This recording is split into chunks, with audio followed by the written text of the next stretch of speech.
Morning student at class देखिए, आज अपन का कुछ सबक बाकी रह गया था जिसको अपन पूरा कर रहे हैं। तो देखिए, हिंदुस्तानी सिपाहियों ने 5 महीने तक डट कर अंग्रेज़ों का मुकाबला किया। कितने महीने तक? 5 महीनों तक। देखिए, हिंदुस्तानी सिपाहियों ने 5 महीने तक डट कर अंग्रेज़ों का मुकाबला किया, लेकिन ये फ़ौज मुनज़्ज़म न थी। उनके पास वसाइल की भी कमी थी। उनके पास सामान की भी कमी थी। वसाइल का मतलब होता है सामान। उनके पास वसाइल की भी कमी थी। इस वजह से अंग्रेज़ दिल्ली पर दोबारा कब्ज़ा करने में कामयाब हो गए।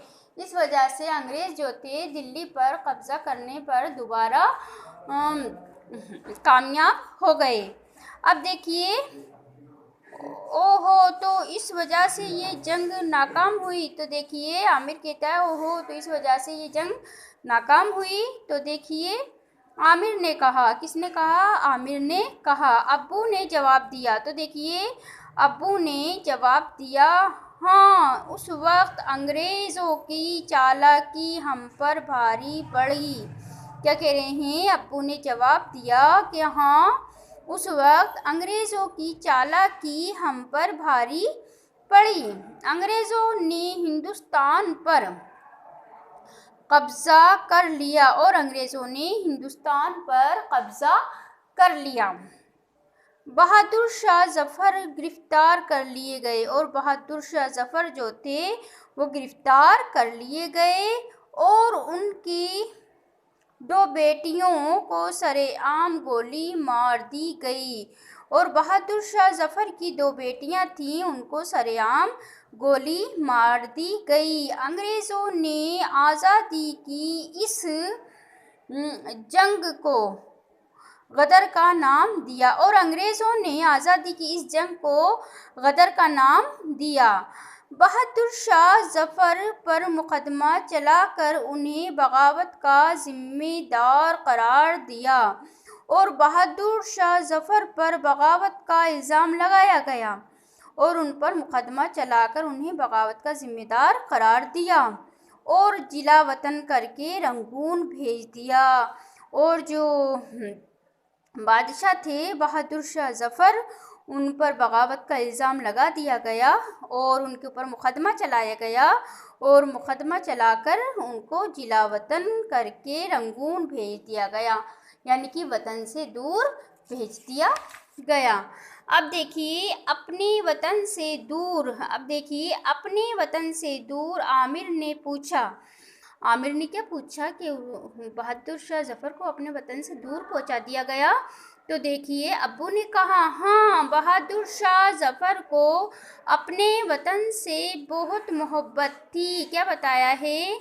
बहादुर शाह जफ़र को अपने वतन से क्या थी? बहुत ज़्यादा मोहब्बत थी। बहादुर शाह जफ़र को अपने वतन से बहुत ज़्यादा मोहब्बत थी।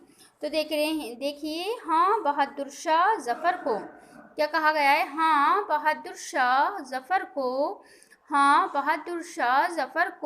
अपने वतन, क्या कहा गया है? हाँ, बहादुर शाह जफ़र को अपने वतन से बहुत मोहब्बत थी। वो हिंदुस्तान वापस आना चाहते थे। कौन आना चाहते थे? बहादुर शाह जफ़र जो थे वो हिंदुस्तान वापस आना चाहते थे, लेकिन क्या कहा गया है? वो हिंदुस्तान वापस आना चाहते थे, लेकिन अंग्रेज़ों ने उनकी एक नहीं सुनी। लेकिन अंग्रेज़ों से उन्होंने कहा, मुझे हिंदुस्तान वापस पहुंचा दो, लेकिन अंग्रेज़ों ने उनकी एक नहीं सुनी। बहादुर शाह जफ़र ने, क्या कहा गया है? बहादुर शाह जफ़र ने ये ख्वाहिश भी जाहिर की थी कि उनकी मौत के बाद उनको, क्या जाहिर की थी? बहादुर शाह जफ़र ने ये ख्वाहिश भी जाहिर की थी कि उनकी मौत के बाद उनको हिंदुस्तान में दफन किया जाए। देखिए, बहादुर शाह जफ़र अपने वतन से बेइंतहा मोहब्बत करते थे और उन्होंने अंग्रेज़ों से रिक्वेस्ट भी की कि मुझे हिंदुस्तान पहुंचा दो, लेकिन उनको जीते जी अंग्रेज़ों ने हिंदुस्तान नहीं पहुंचाया। फिर बहादुर शाह जफ़र ने उनसे दोबारा से रिक्वेस्ट की कि अगर मैं यहाँ पर मर जाऊँ तो मुझे हिंदुस्तान में दफनाया जाए, लेकिन क्या कहा, हिंदुस्तान में दफन किया जाए। अंग्रेज़ों ने ये ख्वाहिश भी पूरी नहीं होने दी, लेकिन अंग्रेज़ों ने बहादुर शाह जफ़र की ये ख्वाहिश भी पूरी नहीं होने दी। 9 नवंबर 1862 1862, तो देखिए 9 नवंबर 1862 को उनकी वफ़ात यानी कि इंतकाल हो गया। 9 नवंबर 1862 को उनकी वफ़ात हुई और रंगून ही में दफन किए गए। और कहाँ पर दफन कर दिया? रंगून ही में दफन किए गए। बरसों बाद जब आज़ादी की तहरीक ने ज़ोर पकड़ा, क्या कहा गया है? बरसों बाद जब आज़ादी की तहरीक ने ज़ोर पकड़ा तो नतीजा तो क्या कह रहे हैं? ज़ोर पकड़ा तो नेताजी, तो क्या कह रहे हैं? ज़ोर पकड़ा तो नेताजी सुभाष चंद्र बोस, क्या कह रहे हैं? तो नेताजी सुभाष चंद्र बोस ने अपनी आज़ाद हिंद फौज के साथ पहली जंग आज़ादी के इस सिपह सालार के मज़ार पर हाज़िरी दी। तो देखिए, फिर बरसों बाद जब आज़ादी की तहरीक ने ज़ोर पकड़ा तो नेताजी सुभाष चंद्र बोस ने अपनी आज़ाद हिंद, कौन सी फौज थी उनकी? सुभाष चंद्र बोस की फौज का नाम था आज़ाद हिंद फौज के साथ पहले जंग आज़ादी के सिपह सालार के मज़ार पर हाज़िरी दी। उन्होंने इस ख्वाहिश का इजहार किया कि बहादुर शाह जफ़र के बाक़ियात हिंदुस्तान ले जाए जाएं। क्या कहा? उन्होंने इस पर इजहार किया कि बहादुर शाह जफ़र के बाक़ियात हिंदुस्तान ले जाए जाएं। बहादुर शाह जफ़र की रहनुमाई में आज़ादी की जो जंग शुरू हुई थी, यानी कि बहादुर शाह जफ़र की रहनुमाई में आज़ादी की जो जंग शुरू हुई थी वो 15 अगस्त 1947 को कामयाब हुई। उसी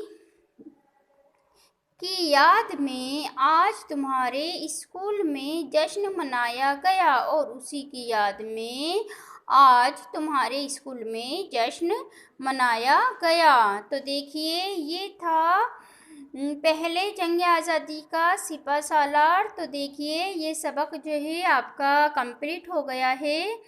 तो 8th क्लास आप इसको क्या नाम से जी, इसके सवाल जवाब देखें और आपके इम्तिहान के अंदर इसके मायने भी पूछे जाएंगे, क्योंकि आपका कोर्स कोरोना की वजह से कम कर दिया गया है, जो आपको मालूम ही है कि कौन कौन सी चीज़ें आपके इसमें से किताब में से हटा दी गई हैं, सिलेबस में से हटा दी गई हैं। तो अब आपको क्या करना है, ये अपन ने पहली जंग आज़ादी के सिपह सालार पढ़ ही लिए हैं, ये सबक पूरा हो गया है।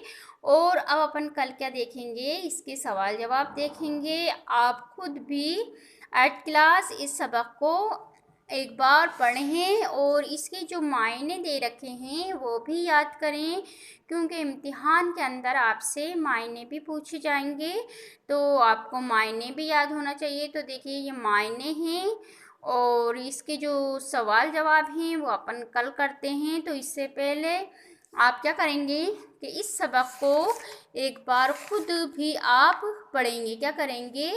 आप खुद भी पहले जंग आज़ादी का सिपह सालार जो मैं पढ़ा चुकी हूँ आपको, आप खुद भी पढ़ेंगे और इसके सवाल जवाब देखेंगे। कल अपन क्या देखते हैं, इसके सवाल जवाब देखेंगे। तो देखिए एट क्लास ये अपन का सबक कंप्लीट हुआ। कल इसके सवाल जवाब देखते हैं।